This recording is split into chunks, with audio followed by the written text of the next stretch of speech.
falando de pré-evento e planejamento. E a gente também dividiu, a gente trouxe uns microtemas. Então, Edu, vamos lá, vamos começar puxando então o primeiro assunto aí, que é, geralmente você faz de um ano para outro, né, que é o que a gente chama de calendário anual de eventos, né? E aí, o calendário está em dia? Está servindo aquele calendário? O que aconteceu com o calendário anual, né, cara?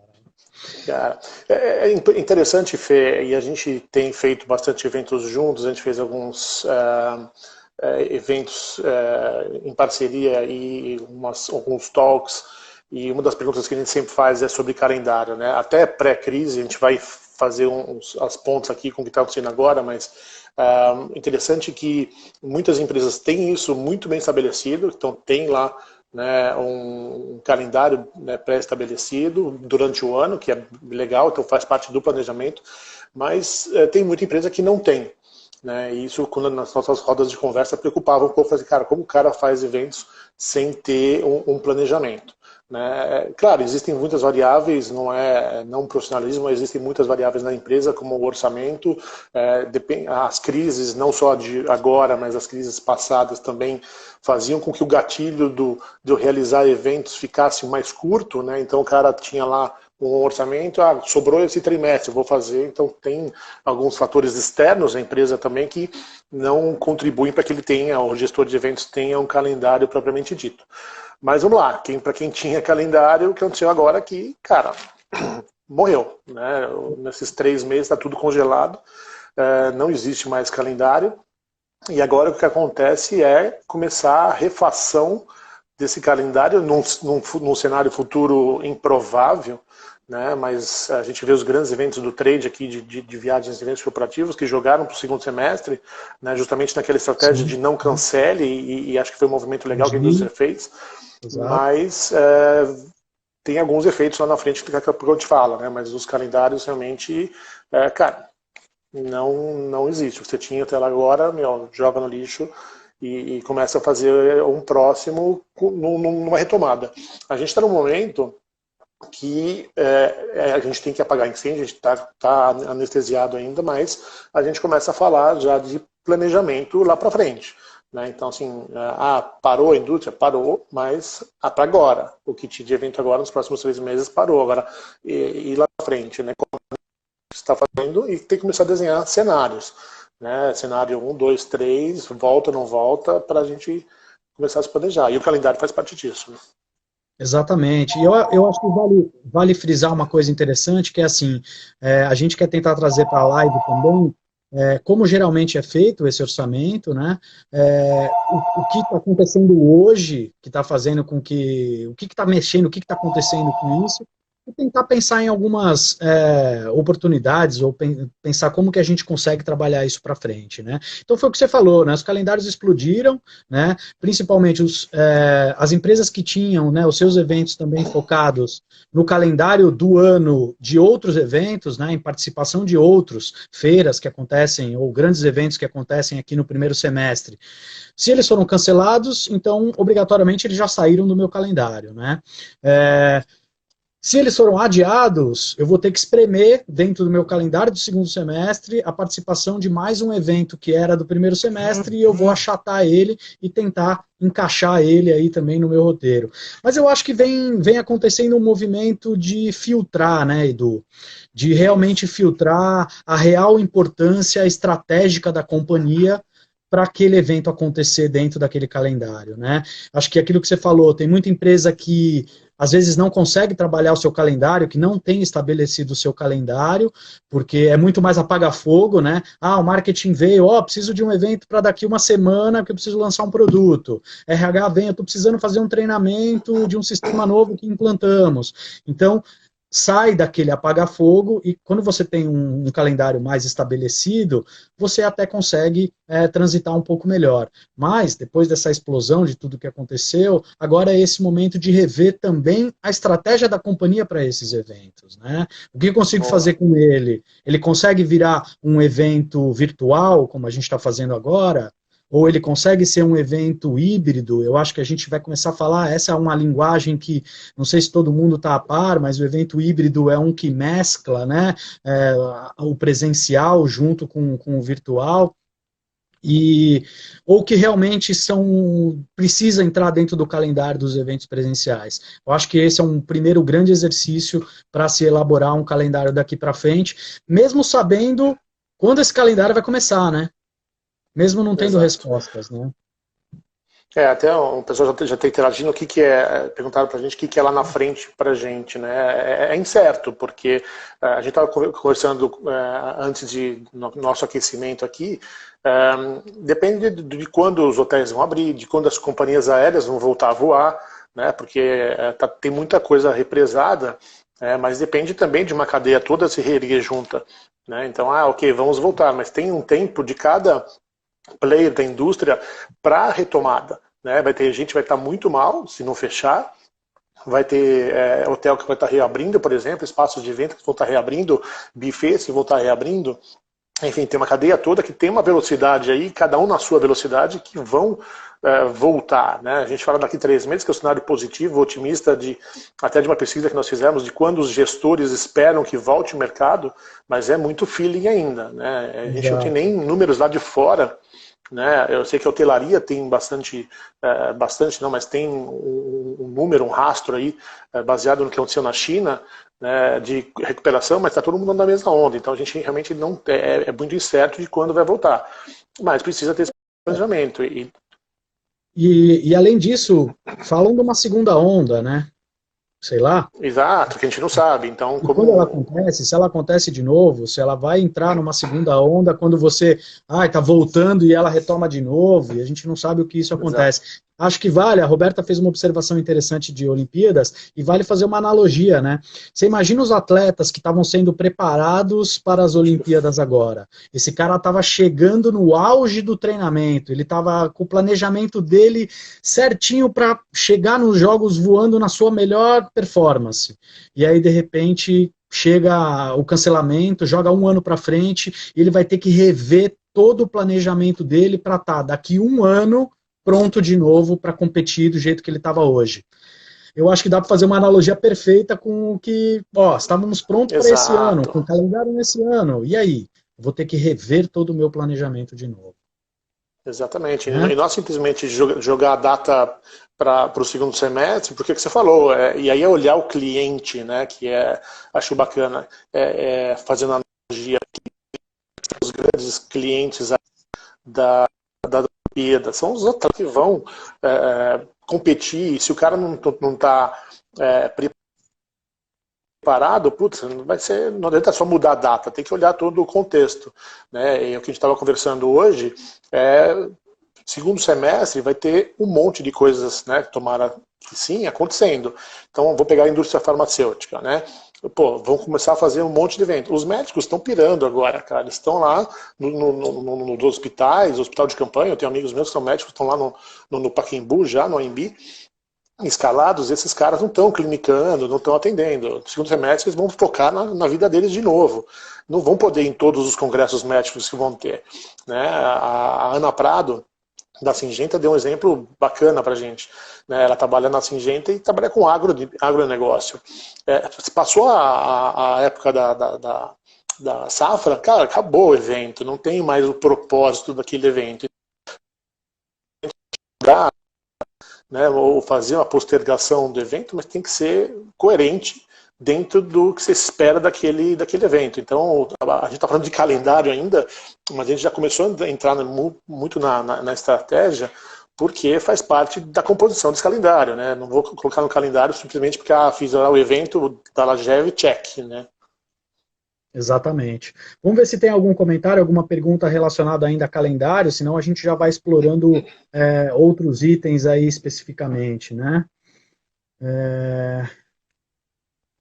O que é lá para frente na visão de vocês? E aí, assim, não sabemos, né, qual é o lá para frente, exatamente. Depende da cadeia, né, que a gente acabou de falar. que mais? A Arcos Mendes Assessoria está falando que os casamentos, inclusive, estão sendo adiados até julho, por exemplo. Então, toda a parte de assessoria, de eventos sociais, aí, de uma forma geral, também estão sendo Até impactados, julho, né? por enquanto. Fê, tá dando umas cortadas aí no teu vídeo. Tá. Que mais? Ó, a Roberta também está falando que na Europa, até junho, todos os Queria a eventos opinião de grandes. vocês só de abril. E maio ainda está incerto. É o que eu falei, né? Talvez uma estratégia de curto prazo aí para tentar não ter um impacto direto agora. Né? Então, estão fazendo, né, devagar.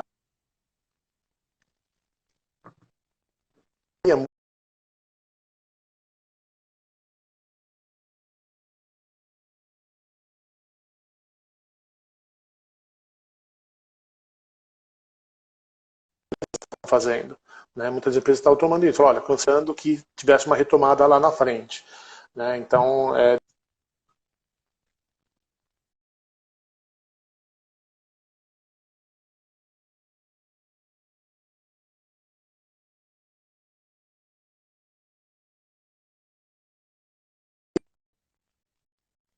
que só mensurar onde qual o prazo de cancelamento para que também não dê um prejuízo para quem está ali na cadeia. Mas acho que uma estratégia de quem está cancelando num curto prazo é tentar falar assim, quando estou recuperar, eu estou lá pronto, né? Mas num gatilho curto ali. Mas não é o que eu tenho visto muito nas empresas. Empresas que cancelaram pelo menos até o final do primeiro trimestre. Legal, Edu. Acho que é isso, cara. Acho que de calendário, acho que a gente cumpriu. Quem quiser, depois a gente pode retomar mais algumas coisas. Mas acho que de clientes internos, que era um próximo tópico, a gente também já falou, né? O quão importante nesse momento, né? Sentar com os clientes internos para a refação desse calendário, né, Edu? A importância de você olhar para a estratégia da companhia, óbvio, né? Mas também sentar com o cliente interno, porque muitas vezes o cara vai falar, poxa, eu tinha programado um lançamento de produto também para agora no primeiro Exato. semestre, que eu vou jogar para o ano que vem, sei lá. Então isso também vai afetar a elaboração do calendário, né?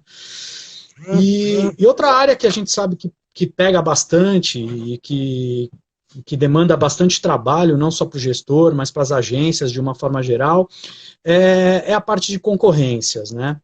Então, onde você tem vários cenários, né? Inclusive aqui, com certeza aqui na live a gente tem profissionais que estão em várias partes da cadeia, né? Então a gente deve ter gestores aí, que a gente chama, que são os nossos clientes, a gente deve ter agências, tem profissionais autônomos, então a gente tem todo mundo, então a gente está tentando trazer esse olhar para todo mundo, né? Um olhar mais 360.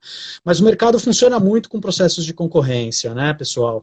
Então, aonde você tem agências que concorrem entre si por projetos ou por homologação, né? Então ele vai ficar apto a poder trabalhar com aquela empresa, e aí às vezes existem clientes que trabalham com homologação por prazo, então você vai ficar 1 ano trabalhando comigo, e aí eu vou entender quais são os eventos que eu vou fazer com você, ou que eu vou fazer com outra agência. Então é todo um processo de concorrência que envolve nesse momento de pré-evento, né? E aí envolvem outras áreas, outros departamentos, como compras, suprimentos, né? E a gente sabe que tem bastante ruído aí dentro dessa área, porque tem empresas que deixam você homologar, tem empresas que não. E aí, tá tudo muito bagunçado, né? A gente sabe que não só a Lagev, mas o Eventos, a gente vem discutindo bastante sobre boas práticas dentro desse cenário de concorrências, né? De a gente ter números menores de concorrentes dentro do processo, quando possível pagar projeto criativo, e tem várias boas práticas aí, né, que a gente fala aí para os processos de concorrência de uma forma geral, né. Agora, imagina, você tendo que refazer o seu calendário, né, jogando isso para o ano que vem, as agências, nesse momento, sem trabalho nenhum, tendo que bancar e continuar pagando a sua folha salarial aí por mais 3, 4, 5 meses, a gente não sabe, é imprevisível, né? E como continuar os processos normais de concorrência depois de um cenário como esse econômico, né? difícil, né? Queria que É você difícil, me né? ajudasse aí nesse... Nesse momento, e a gente também teve esse questionamento do corporativo, né, no viagens individuais. Primeiro, esse é um bom momento para fazer uma concorrência agora, né, porque, enfim, não só pensando na implantação, na entrega do evento, mas eu não sei a saúde financeira dos caras que eu vou contratar, o que eu vou selecionar agora. Você falou contrato de um ano. Né? Imagina contrato daqui a um ano, eu contratar um cara que não vai passar bem daqui da crise, daqui 6 meses, mesmo depois da crise, o cara não consiga estar em pé. Né? Então é um pouco arriscado agora. Voltando às boas práticas, e a gente tem falado muito disso, inclusive nós fizemos agora para o Covid um manifesto, né, que aborda algumas coisas Tá? nessa linha, mas eu acho que muita coisa do que a gente está falando agora vai mudar com a questão de comportamento. Né? A gente tem falado, a Roberta pôs aqui um comentário de relações mais humanas, de relações mais de empatia, né, que a gente está tendo muito agora, e a gente espera que isso reverbere, que você falou que é a palavra que eu gosto, lá para frente, né, que porra, Sim. tem até um projeto, né, um movimento das agências de live marketing de adote uma agência nesse momento, para não ficar fazendo concorrência. Então, assim, fazer uma concorrência nesse momento, chamar 10 empresas é insano. Né? A empresa que coloca isso como política, né? Vou chamar 10 empresas para fazer uma RFP. Cara, é insano. O tempo que... Eu fui comprador durante 12 anos, eu posso falar... Cara, para você fazer uma análise, né, de um processo de seleção de um fornecedor, cara, é surreal. O cara não vai olhar, né, 10, 15, né, já viu 15 agências participando do projeto. Se é criativo ainda, é pior ainda, né? Você está na 11ª, você já não lembra da segunda, cara. Então, meio utópico querer fazer isso. Então, claro, depende muito das políticas das empresas, a gente está aqui para trazer sempre as boas práticas, né, mas acho que isso, olhando por esse lado que está acontecendo agora, de mudança de comportamentos, eu acho que isso tende a trazer um pouco mais de humanização nos relacionamentos, inclusive na escolha dos fornecedores, né, porque o cara da empresa que está fazendo isso, ele não imagina que tem 10 empresas ali concorrendo, que tem 10 criativos, que tem 10 caras de design, tem 10 caras ali. O tempo desses caras é super valioso. Você falou pagar por projeto, uma coisa que aqui no Brasil não é cultura, né? Mas assim, lá fora você paga por projeto, né? Então, são coisas que a gente tenta levantar essas bandeiras, junto com outras associações. A gente tem alguns comentários aqui que o setor de eventos tem que sair junto nessa. A gente tem Sim, sim. o grupo do Fora Eventos, tem a Amplo que está com a gente nessa pegada de realmente trazer as boas práticas. A GEV é multissetorial. Então nós temos o Tá? cliente e o fornecedor. Então assim, não é que eu estou falando, né, dos processos dos clientes, mas eu estou falando de boas práticas para garantir a sustentabilidade da cadeia. Porque não tem comida grátis, né? Então a gente está olhando realmente a sustentabilidade da cadeia. Isso é ruim para a empresa, isso é ruim para o fornecedor, isso é ruim para o mercado. Né? Então essa é uma coisa que a gente tenta realmente sempre levantar e incentivar que as boas práticas sejam aplicadas. Né? Exato. O Rodrigo César está aqui junto com a gente, ele também acabou de fazer um comentário exatamente nesse sentido, né? Cada vez mais as concorrências não serão sustentáveis, né? As relações de médio e longo prazo com as agências, eu acho que é o caminho necessário e obrigatório, né? Então, acho que é um pouco isso mesmo, né, Edu?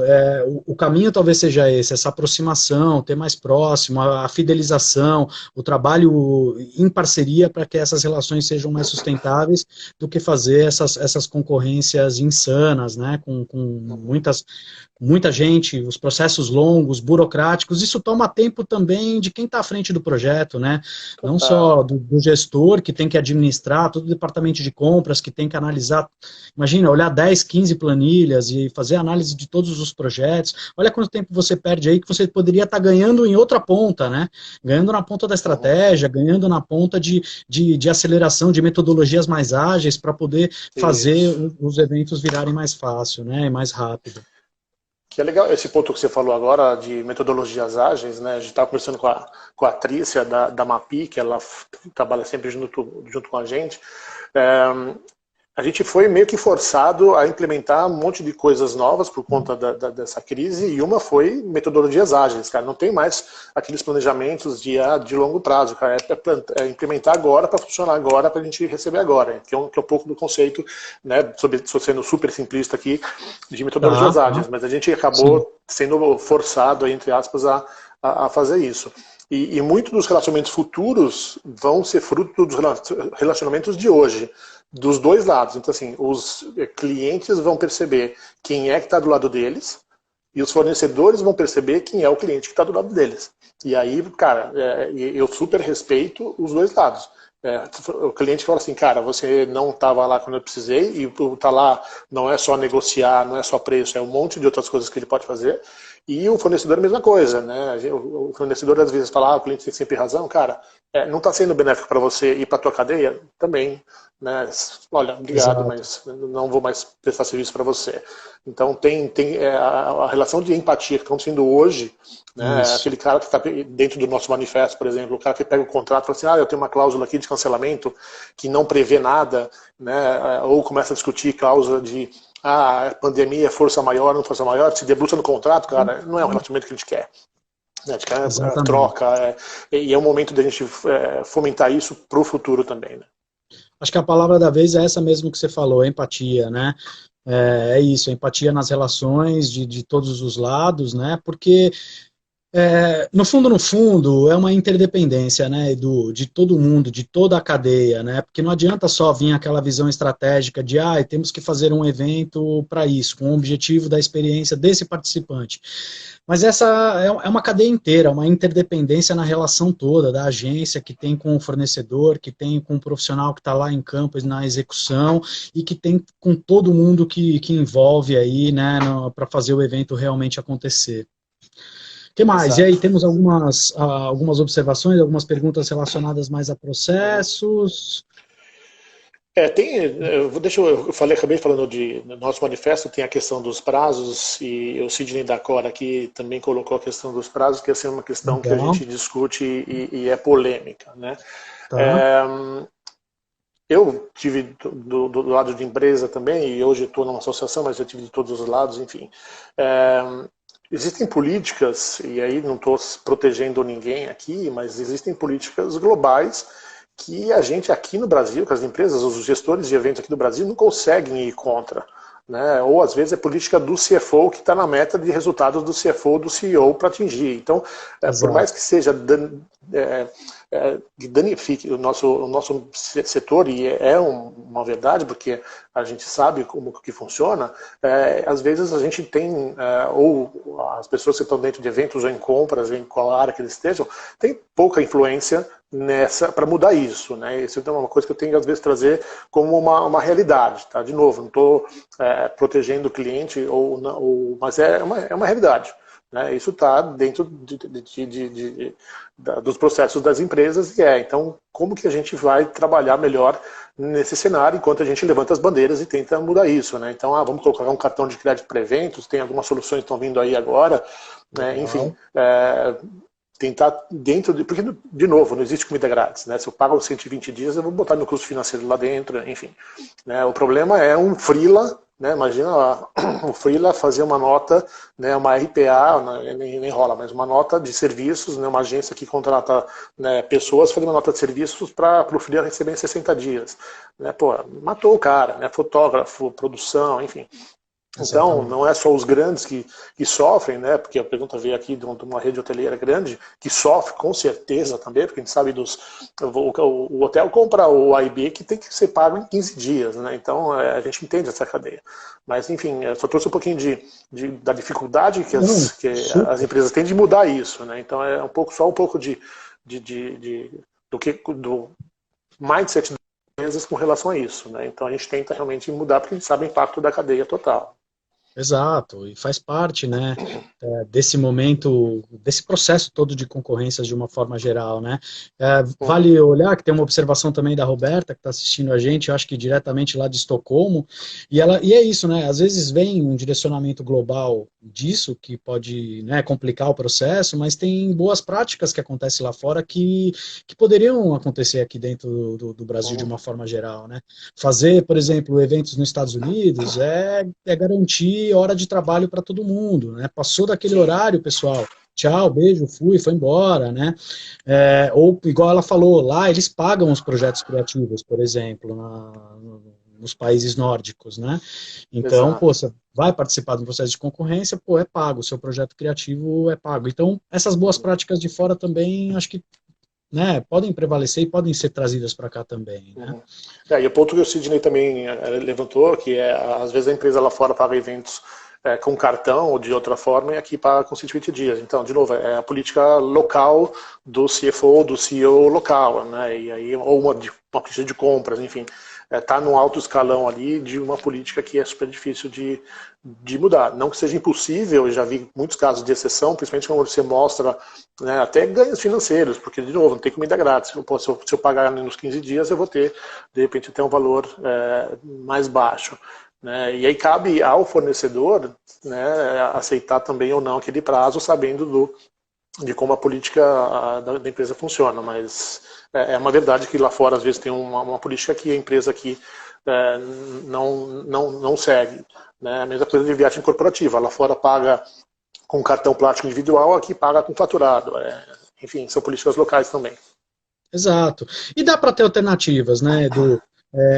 Dá para, por exemplo, né, tem um caso, por exemplo, onde o prazo de pagamento da empresa é 40 dias, mas ela consegue fazer um adiantamento via financiamento do banco, por exemplo. E aí o banco acaba ficando com uma pequena porcentagem, aí, com 1%, que você acaba colocando isso dentro de projeto, e você Uhum. consegue pegar esse dinheiro antes. Então, existem outras formas que ficam aí para serem pensadas aí por quem está nos assistindo aí, que existem alternativas, né? E eu acho que nesse momento é o momento até de rever um pouco isso, né, Edu? Como é que você vai falar para a sua agência agora, né, que está num momento de fragilidade econômica e vai chegar em, sei lá, vai que julho ou agosto a gente consiga retomar efetivamente os eventos, esse cara já está fragilizado economicamente. Aí eu vou falar, bom, beleza, você ganhou um projeto, só que eu vou continuar te pagando em 120 dias, né? Como é que ele vai Exato. sobreviver dentro desse cenário? Será que não é um momento de rever, pelo menos, os processos e rever né, esses prazos de pagamento com empatia nesse momento? Total, total. Né? Agora e para frente, exatamente, porque Isso, não é do dia para noite que a gente vai virar, né? exatamente. E é aquilo, né? Todo mundo falando, né? A gente não vai voltar ao normal. A gente vai voltar já para uma mudança, né? Vai ter um novo Então, normal, né? vai ser um novo normal, exatamente. E quem sabe já não vem um novo normal já com um jeito diferente para esses processos. Boa. Bom, legal, hein? Aí, bom, aí a partir de concorrência, então, tem todo um tema bem interessante que é briefing, né? Briefing é aquele momento que a gente ficaria quanto tempo na live discutindo briefing aqui, né? Mas briefing acaba sendo o documento oficial, né? Onde os gestores, de uma forma geral, conseguem reunir ou deveriam reunir, né, todas as informações estratégicas aí da companhia, tentar trazer a cultura corporativa, o objetivo do seu evento, as expectativas de experiência para o público, né, o objetivo efetivo que você quer com aquele evento, qual é o residual dele, né, conseguir reunir num único documento. E aí, a gente recebe bons briefings ainda, ou tem muita coisa ainda para ser trabalhada nos briefings aí que a gente participa, Edu? O que você acha? Cara, inclusive é um trabalho nosso aqui da Lagev levantar aí as boas práticas. Nós fizemos isso para viagens de incentivo, então hoje lá no nosso site tem o briefing dos sonhos das viagens de incentivo e a gente pretende alavancar isso dentro de um monte de outros projetos, né, e só fazendo parênteses aqui, voltando na pergunta anterior, a gente tem um projeto de homologação que é feito pela nossa comunidade de logística de eventos, né, e também de forma de pagamento, então a gente discute isso aqui dentro também. Mas Legal, só voltando, o briefing é essencial, cara, e aí entra numa outra discussão se o que se abre no briefing ou não, mas para você atingir a expectativa do que o cliente quer, né? Aliás, o que o cliente quer que o fornecedor entregue para ele tem que ser o mais transparente, o mais aberto possível, quanto mais informação tiver. E esse é o grande problema. A gente conversa com fornecedores, com clientes, desculpa, reclamando, falando, pô, o briefing, o projeto não veio de acordo com o meu briefing. Daí a gente vai olhar o briefing realmente não tem nada a ver.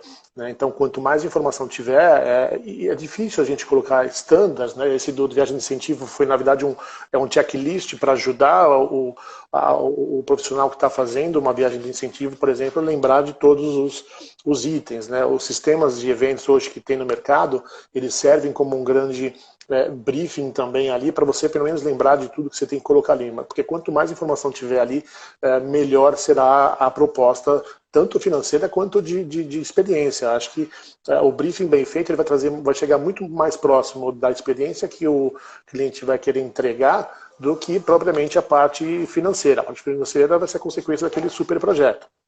Mas o fornecedor só vai conseguir entregar um projeto que chegue nas expectativas do cliente quando ele receber informação bacana. Mas a gente ouve dos fornecedores que os briefings vêm de todos os jeitos. Né? Eu só não falo que vem mais de fax porque as empresas não têm mais fax, porque senão ia. Né? Então tem briefing por WhatsApp, tem briefing por e-mail, e aí o e-mail é um e-mail que o cara não fala nem data, fala assim, eu quero uma cotação para evento para 1.000 pessoas, assim. Né? E outra, né? O cara não sabe, ele pede, né, Noruega e fecha Porto Seguro, né, cara? Então, de novo, tem que ser mais específico, né? Então tem que ter falando de pré-evento, né, Fê? A gente pensa em pré-evento muito na operação, mas o pré-evento, na concepção do evento, é muito importante. Você sentar com o time, né, você sentar com a área de produtos, você cliente, né, sentar com a área de produtos, falar, pô, o que você quer entregar? Né, o que você espera de retorno? Quais são as métricas que a gente vai medir ter retorno? Né, tudo isso tem que estar no briefing. O cara que vai oferecer uma resposta ou vai fazer uma proposta, ele tem que saber até como ele vai ser medido na sua performance. Né? Então isso é muito justo até nas relações que a gente está falando de empatia, de que os dois vão estar felizes na relação. Um que vai receber uma proposta do jeito que ele pediu, com a experiência que foi desenhada para ele, e o outro que vai, pô, que legal, atingir aquilo eu vou receber por isso. Então, tem muita prática boa, tem uns briefings que a gente olha e baba para dizer, cara, que legal, que é isso. E o briefing não é o papel, não é o e-mail. Cara, chama para uma reunião, faz uma reunião, entende, vai nas áreas. Então, assim, tem que ter um envolvimento prévio. E aí uma dica para os fornecedores vocês têm que estar junto na construção do projeto com o teu cliente. Né? Vou pegar um exemplo nosso aqui do Lact. Né? Pô, a gente trouxe todos os fornecedores para dentro de casa. Cara, o que a gente pode fazer? A gente abre para eles também darem, né, pitaco ali, ou darem consultoria para a gente. A gente dá um exemplo muito bom, que é o chefe, o Gustavo da SIG. Cara, eu nunca vi um chefe de catering entrar no evento junto com a gente e falar assim, Edu, como que vocês querem? Cara, a experiência é essa, eu expliquei o evento para ele, e ele falou assim, não, puta, e se a gente fizer assim, Então, isso antes da gente falar de preço, vamos falar de puta, daí eu dei um briefing certeiro para ele, porque ele entendeu a necessidade. Então o briefing vai além do papel, né? Vai entender, né, dentro de casa, o papel do gestor, que é buscar as áreas de produto, entender o que a empresa quer entregar, e o fornecedor está envolvido também, né? É isso. Eu acho que falta muito um alinhamento estratégico até dos próprios clientes internos, né? Então, muitas vezes a gente vê um departamento de eventos dentro das empresas bem organizado, né? E o que acontece é que muitas vezes o briefing para eles, dos clientes internos, já chega um briefing ruim, né? Sem tantas informações, com os prazos atropelados, porque é um lançamento sei lá, um lançamento de algo, etc., em que isso chega muito em cima da hora, com pouca informação, aí tudo vai atropelando, né? O briefing acaba que não tem um alinhamento mesmo entre os times de uma forma geral. E isso não tem jeito, isso vai para toda a cadeia, né? Porque você também precisa passar o briefing para o fornecedor, você vai ter que orçar isso, né? Então você vai ter que, na sua cadeia, como agência aí nesse caso, esse briefing vai ter que ir para outras pessoas, né? E como você repassa esse briefing? Porque muita gente fala, o briefing é de responsabilidade só do gestor e do cliente. Não, não, não, não, não. Esse briefing é de todo mundo, porque como eu interpretei o briefing, eu como agência, né? Como eu interpreto ele, como essa mensagem chegou para mim, para eu poder pensar num projeto criativo, e muitas vezes até, e isso eu falo até por experiência própria, eu mesmo já falei para o cliente, falei assim, o seu briefing está errado.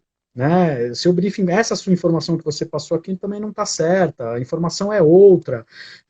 E como que você leva isso depois para brifar os seus fornecedores, ou um DMC, no caso de um incentivo, como que você consegue levar isso para toda a sua cadeia, brifando todo mundo de uma forma em que todo mundo compreenda e pense na melhor experiência para o participante, né? Eu acho que todo mundo tem um papel importante dentro do briefing, e não simplesmente só da onde ele nasceu, né? E sim como ele foi construído e como ele continuou sendo construído por toda a cadeia para que chegue na execução.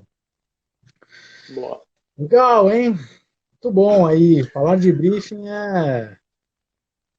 Já rende um evento, né? Só para falar de briefing. Exatamente. E aí? E entrando nessa parte de briefing também, pegando um pouquinho de gancho em algumas perguntas aqui, Fê, se você me permite, tem o pessoal falando sobre o virtual, sobre o híbrido, não sei o quê, que faz parte do projeto, né? Então, na verdade, essas ferramentas que tem hoje, como a gente está fazendo aqui, depende muito da mensagem que você quer entregar e como você vai fazer a produção disso. Né? Então, a gente está falando de briefing, de calendário, de pré-eventos, de alinhar com as pessoas envolvidas antes, tem um preparo também até para um evento virtual. Né? Então, qual a ferramenta ideal? Perguntaram aqui para a gente. Depende. Né? Depende muito do consultor que fala, né? Mas depende do que você quer entregar e de como você quer entregar. Então, dá para fazer uma live para entregar para aquele público? Dá. Dá para fazer uma reunião de objetivos ou um CEO, em vez de chamar todo mundo, fazer um town meeting, fazer virtual? Dá. Né? Eu preciso fazer uma interação com gente de todos os países. Dá para fazer. Quero ter um palco com alguém, né, fazendo intermediação. Dá. Né? E aí você começa a montar a estratégia dentro da ferramenta que você vai entregar. Então é muito entender a mensagem, entender o propósito daquele evento para você definir realmente qual é a ferramenta que você vai usar. E hoje existem inúmeras ferramentas, inúmeros modelos, né, com palco, sem palco, com cenário, sem cenário, simples assim, ferramentas aí que você pode fazer tudo, né? Tem ferramenta que você pode até criar stands virtuais, onde você vai lá e conversa com as pessoas virtualmente. Né? Então, só trazendo essa parte do virtual, que apareceu bastante aqui nos comentários, né, faz parte do briefing, inclusive, faz parte do pré-evento, dos objetivos que você vai fazer. Né? Escolher qual forma você vai entregar aquele conteúdo, mas é muito como o conteúdo, né, ou que conteúdo você vai passar através de qual ferramenta. Exato. E aí, o fornecedor pode te ajudar. Então, talvez um processo de cocriação desse momento do briefing, né, na hora de você pensar qual é a melhor estratégia, qual é o melhor veículo, o melhor canal, qual é o tipo de evento, efetivamente, que a minha mensagem pode chegar melhor, que a minha experiência para o participante, puxa o fornecedor para junto de você, né, me fala, me conta, né, se eu usar esse tipo de evento aqui, como que eu consigo conversar com ele, qual é o conteúdo que eu consigo disponibilizar, qual é o cenário, porque muitas vezes o fornecedor é que tem essa experiência maior de acordo com a ferramenta que você quer usar, né? Ou para poder te dar alguns caminhos mais interessantes aí na hora de você escolher essa tipologia aí que você quer trazer para o seu evento. Muito bom, é novo, né, Fê? Nem todo mundo conhece, né? E falando de briefing, né? O cara manda lá o briefing, quero fazer um evento virtual, beleza, né? Pode vir uma super sala para 1000 pessoas, webinar, e pode vir uma solução de graça via Instagram. Né? Então, o que você quer? Né? Então, olha como o briefing é importante até para fazer, né, um evento virtual. Então, a gente volta sempre no briefing, que é a origem de tudo. E só para fechar o tema de briefing, o Léo, aqui do Tivoli, que está sempre com a gente lá nas comunidades também, está pedindo, por favor, para a gente comentar se abre ou não o budget, né, que é um outro desafio, né, Ó, eu acho que voltar um passo antes, acho que vale a pena para a gente fazer o comentário, né? Eu acho que uma das grandes dificuldades dos gestores, e a gente sentiu em algumas conversas, né, em alguns encontros que a gente teve com eles, como chegar e como fazer um alinhamento das minhas expectativas, do que eu quero em briefing, com o budget que eu vou gastar. Essa já é uma grande dificuldade, né? E aí, aqui uma dica, como, sei lá, eu fiquei 12 anos de atendimento, né, Edu? Então, as empresas puxavam a gente para ajudar eles até na elaboração de briefing, né? De saber, assim, quanto custa cada coisa dessa que eu quero pedir, né? Como chegar num equilíbrio efetivo de saber o quanto eu tenho que pedir versus qual é o budget que eu tenho. Mas assim, na minha opinião, tendo um budget aberto para uma concorrência, eu acho que você ganha muito mais, tá? Eu acho que você ganha em projeto criativo, eu acho que deixa todo mundo muito mais pé no chão, acho que você traz uma realidade para o momento. Se você tem uma concorrência que às vezes a própria agência pode olhar e falar, bom, para mim não me interessa com esse valor, então eu nem vou estar no exato. processo. Então, acho que são vários fatores, né? Deixar no escuro, muitas vezes, é um pouco complicado, né? É complexo aí em termos. Essa é a minha opinião. O que Existe você. eu entendo que o Léo perguntou isso, porque existe algumas práticas, principalmente vindas da área de compras e suprimentos, que não vou abrir o briefing, é, Tá, alegando-se que se eu te der um orçamento, você vai trabalhar em cima do orçamento, você não vai trabalhar em cima do evento da produção. Né? Que para mim, eu pessoalmente não acredito. Eu acho que concordo com o teu posicionamento que, cara, fica muito mais transparente, fica muito mais produtivo para ele ser criativo, né? Entregar o projeto criativo e não ficar só apertando depois a preço. E não é só para uma agência, né? Quem mandou aqui foi o Léo, né? isso. Cara, o hotel também recebe, né, um briefing sem orçamento. Então, às vezes, o cara ganha tempo dos dois lados, né? Ele tá cotando hotel 5 estrelas e o cara tem budget por 3 estrelas, com 4 estrelas. Então, assim, cara, se você fizer isso, o hotel já vai falar, cara, não posso, igual você falou, a agência vai falar assim, cara, não consigo chegar nesse teu orçamento. Nesses casos aí, eu tenho algumas dicas também, alguns gestores de eventos que me deram, porque o gestor de eventos, até falando de política de novo, né? O gestor de Tá? eventos, ele é direcionado para seguir a política dele. Então, assim, ele sabe a importância, o gestor de eventos, ele sabe a importância de passar um briefing com o budget aberto, né? Só que por política ele não pode, né? E aí também dificulta o trabalho dele. O que pode ser feito? Fornecedor sondar, né? Fala assim, tá bom, mas quanto você gastou ano passado?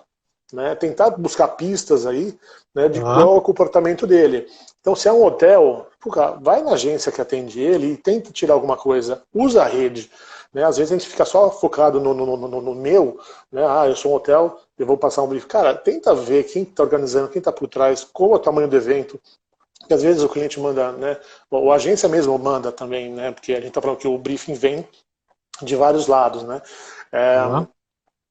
cara, tenta entender o complexo daqui, quem está envolvido naquele negócio, para vocês juntos também poderem entregar um, uma proposta adequada àquele briefing, sem budget, mas pelo menos com alguns cheiros, com alguma pista que você tem ali, pesquisar qual é o histórico dele, inclusive. Né? Eu acho que outra dica que vale, Edu, bom, meus processos são assim, são fechados, não tem jeito. Poxa, não dá para trabalhar com uma faixa de valores, pelo menos, né? Ó, de tanto a tanto, ou pelo menos Exato. um universo que pelo menos dê um norte aí para cada projeto, né? Eu sei que a gente está. Estão avisando a gente aqui se preocupar com o horário, né? É. Deixa eu Ah, aproveitar aqui, o vai Rodrigo lá. colocou um comentário aqui. Budget fechado direciona modelos de precificação atual e prejudicam um orçamento fechado. Né? O que mais são aqui? Legal, Expectativa de expectativa. evento. Acho que é isso. Briefing é muito, muito importante. Acho que o tema briefing, temos um overview bacana aí, Fê.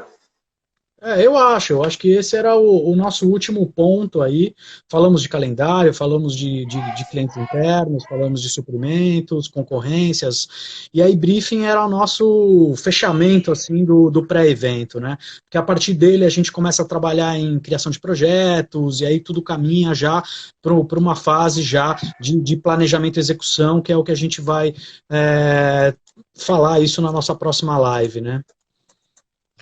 Exato, Fê. A gente aqui uma pincelada e vai conversando bastante para entrar na discussão. Hoje aqui é uma pincelada desses assuntos mais quentes, né, que a gente passou dentro do pré-evento planejamento, mas a gente vai dando pílulas aqui do que a gente sempre discute. Acho que andamos bem aí nessa... Exato, eu acho porque assim, o que a gente tem visto bastante, as discussões, lives ou outros encontros, todo mundo só está olhando para esse cenário, né? Mas aí a gente resolveu trazer um pouco do nosso dia a dia, né? Que são essas ferramentas, que é o planejamento efetivamente, e como a gente já trabalha, como a gente pode melhorar esse processo e o que talvez vai acontecer com esse processo agora com todas essas mudanças. Eu acho que é isso um pouco, é esse olhar que a gente está querendo trazer para vocês aí nessas discussões, né? É lógico que não dá para a gente se aprofundar, o nosso tempo é limitado aqui, a gente não consegue nem compartilhar, sei lá, conteúdo, telas, etc., para a gente se aprofundar, mas eu acho que é um pouco o propósito desse nosso momento aqui, né, Edu?